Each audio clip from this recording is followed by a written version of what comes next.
네, 안녕하세요 여러분들, 디톡입니다. 오늘부터는 전에 말씀드린 대로 의류업에 대해서 이제 본격적으로 이야기를 해볼까 합니다. 여러분들도 많이 기다리셨죠? 네, 저 또한 여러분들께 어떤 이야기를 좀 해드릴 수 있을까, 이런 것들을 고민을 많이 해왔는데요. 일단 가능한 한 의류 사업을 시작하는 데 있어서 순차적으로 어떤 것들을 해나가야 되는지부터 좀 해서 알려드릴까 합니다. 제가 여러분들께 알려드릴 파트에 대해서 이제 단락들을 여러 개 나눠보다가 이거는 꼭 먼저 선행돼서 이야기를 한번 해보는 게 좋겠다라는 생각이 든 부분이 있어요. 그것은 바로 의류업을 제가 시작하게 된 동기였습니다. 여러분들도 현재 제 동영상을 구독하고 계신 분들께서는 아마 그런 생각들을 다들 가지고 계실 거예요. 옷을 참 좋아하고 패션을 너무나 좋아하고 나는 옷을 좀 잘 입는 것 같고 뭐 여러가지 등등등, 이런 것들을 통해서 내가 또 수익 또한 창출을 하고 싶다, 그런 분들이 대부분이실 텐데요. 하지만 그런 이 옷을 잘 입는다라는 말 자체가 객관화되어 있는 수치는 아니죠. 무슨 토익 점수처럼 점수가 딱 정해져 있는 것도 아니고 약간 뭐 자격증처럼 따 있는 것도 아니잖아요. 내가 입은 스타일이 어떤 분한테는 너무나 멋있는 스타일링일 수도 있는 거고, 또 반대로 또 어떤 사람들 눈에는 또 이게 뭐 말도 안 된다고 생각할 수도 있는 부분이 바로 이런 패션 그리고 코디 관련된 일의 특성인 것 같다는 생각이 듭니다. 그렇기 때문에 여러분들도 의류 사업을 하시면서부터 뭔가 약간 자신에 대해서 반신반의하는 게 대부분 있으실 거라고 생각을 해요. 포화되어 있는 의류 시장에서 내가 과연 살아남을 수 있을까? 조금 더 메리트가 있거나 성공할 확률이 있을까? 이런 등등등등의 우려와 걱정들이 많으실 거라고 생각을 합니다. 저 또한 그랬고요. 제가 여러분들께 동기를 먼저 말씀을 드리고 싶었던 거는 이런 약간 걱정과 근심을 해소시켜 줄 수 있는 커다란 부분이자 유일한 방법이 바로 자기 자신에 대한 믿음이거든요. 저 또한 지금 남자고요. 여자 옷 세계에서 들어온 지 꽤 좀 밥을 먹어가고 있는데, 여러 가지 시행착오와 그 시행착오를 겪기 전, 실행을 하기 전에서부터 많은 고민과 겁이 있었어요. 솔직히. 아버지, 알고 있다면 정답을 알려줘.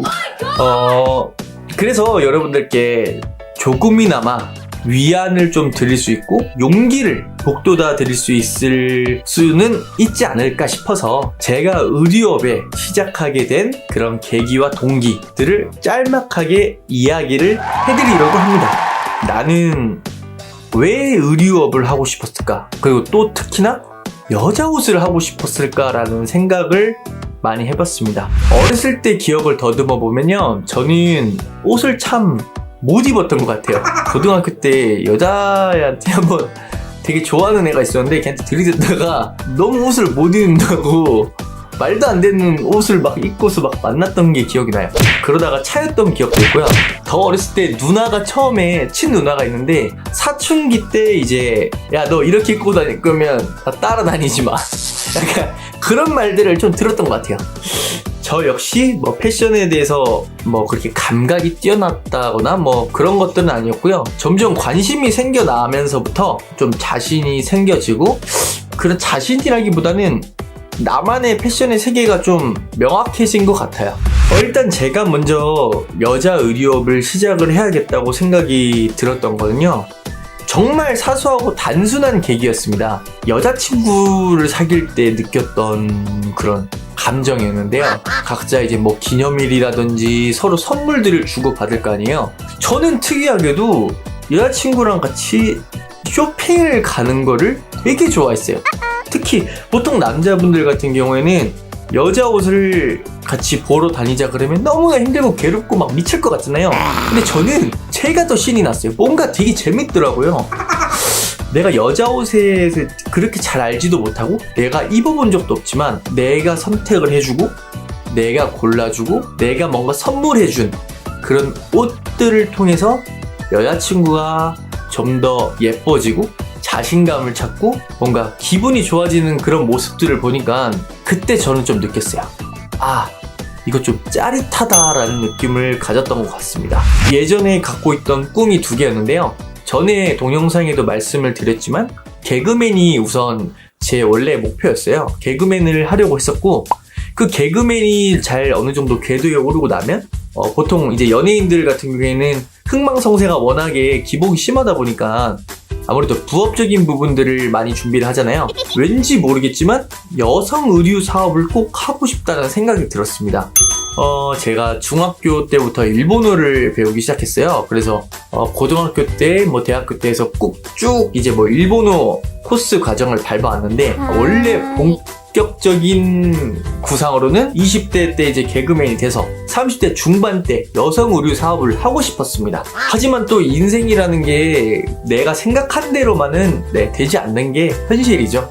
대학교를 졸업을 하고 제가 개그맨 극단 생활을 할 수 있도록 전세 자금 및 종잣돈을 좀 마련을 해서 서울을 상경을 하자. 일본에 외국인 노동자를 하러 갔어요.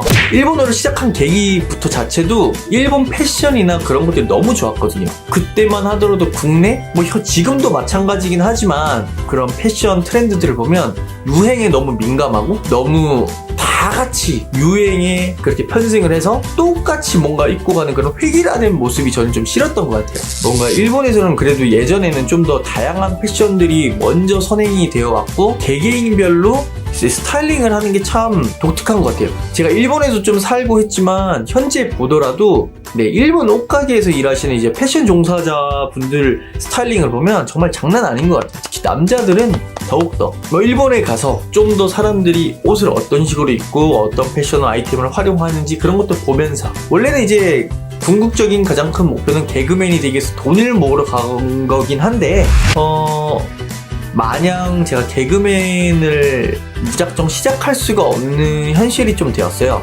생활고가 좀 있어서 이거를 꿈을 좀 순서를 뒤바꿔야겠다라는 생각을 좀 했습니다.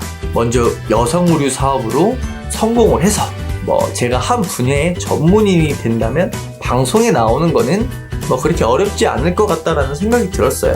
현재 그런 과정을 좀 진행 중이고 있는 거죠. 어찌 보면 의류업에 그렇게 성공은 하진 않았지만 저도 열심히 지금 달려가고 있고, 또한 지금 여러분들 유튜브를 통해서 제 방송도 하고 있으니까 어찌 보면 20대에 가지고 있었던 그런 꿈들의 연장선을 좀 달리고 있네요. 그렇게 일본을 다녀와서 한국을 왔는데 처음에 내가 옷을 어디서부터 일을 해봐야 되는 거지? 밑에서부터 좀 배우면서 다시 한번 시작을 해보고 싶은데 어디서부터 시작을 해야 되는지 잘 몰랐어요. 그래서 주변에 있는 지인들을 물어서 각종 의류에 있는 여러 전문인들을 만나보았습니다. 특히 가장 도움이 되었던 친구가 있는데요. 현재 패션 전문인들이 보는 잡지의 기자를 맡고 있는 친구입니다. 그 친구 같은 경우에는 워낙에 이제 CEO들이나 패션 브랜드 대표들을 많이 만나고 여러 루트들을 많이 보다 보니까 그런 돌아가는 것들에 대해서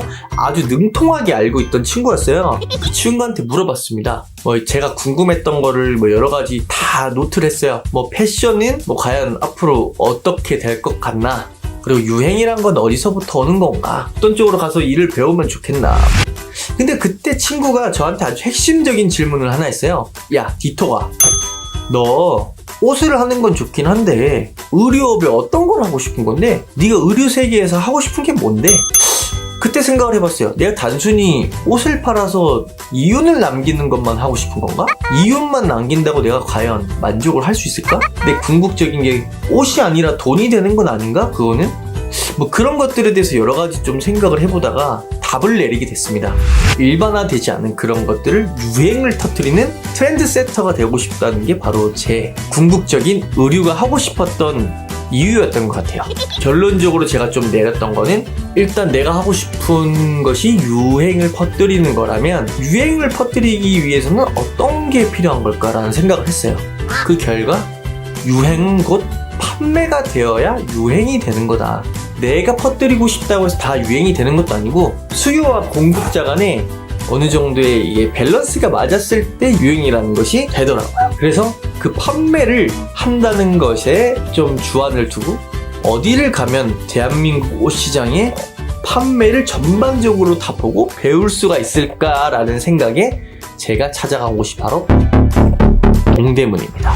지인 하나 없고 생판 모르는 곳이죠. 직접 발로 찾아가서 뭐 화장실 같은데 옆에 보면 보통 찌라시가 다 붙어져 있어요. 그런 데서 이제 연락처를 몇 개 떼와서 면접을 보러 다닌 거죠. 그 면접을 봐서 그때부터 동대문에 옷을 판매하는 것부터 시작을 했습니다. 다른 매장도 가보고 여러 옷들을 좀 더 체험을 해보고 제 개인 사이트도 한번 운영하게 되고요. 여러 가지 그런 것들을 병행을 하게 되었네요. 그 와중에서도 저는 뭐 옷은 어떻게 만들어질까, 뭐 옷 공장도 실제로 가보고 나염 공장도 한번 가보고 뭐 여러 가지 군대를 다녀봤던 것 같아요. 그러면서 옷에 대해서 기본적인 흐름이란 것도 많이 알게 되고 판매를 많이 하다 보니까 이 시기에는 소비자들이 이런 옷들을 찾는구나, 이런 것들이 많이 나가는구나, 그런 감들을 조금씩 익히게 된 거죠. 그러다 보니까 제 사업을 해도 되겠다라는 어느 정도의 뭐 50대 50이라는 그런 확신이 있어서 일단 시작해봤습니다. 이제 그 이후의 이야기들은 제가 또 여러분들과 해당 파트가 나오면 이야기를 해보도록 하고요. 제가 의류업을 시작하게 된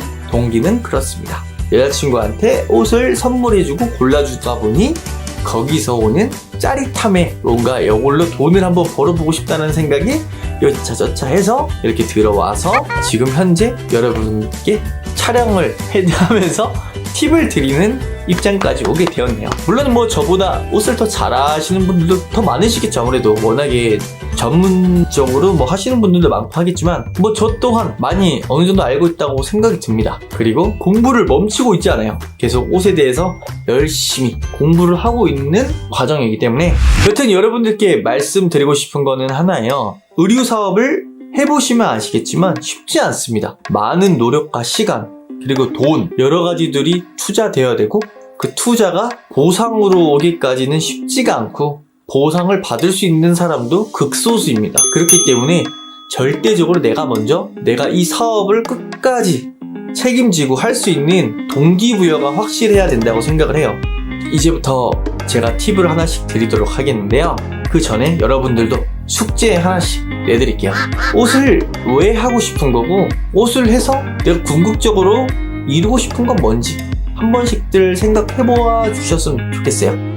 의류 사업에 대해서 제가 말씀드리기 전까지 그것들 정도는 머릿속에 정리가 돼 있으셔야 제 강의도 어느 정도 효력이 있을 거라고 봅니다. 오늘은 여기까지 말 마치도록 할게요. 여러분들 또 봐요. 뿅!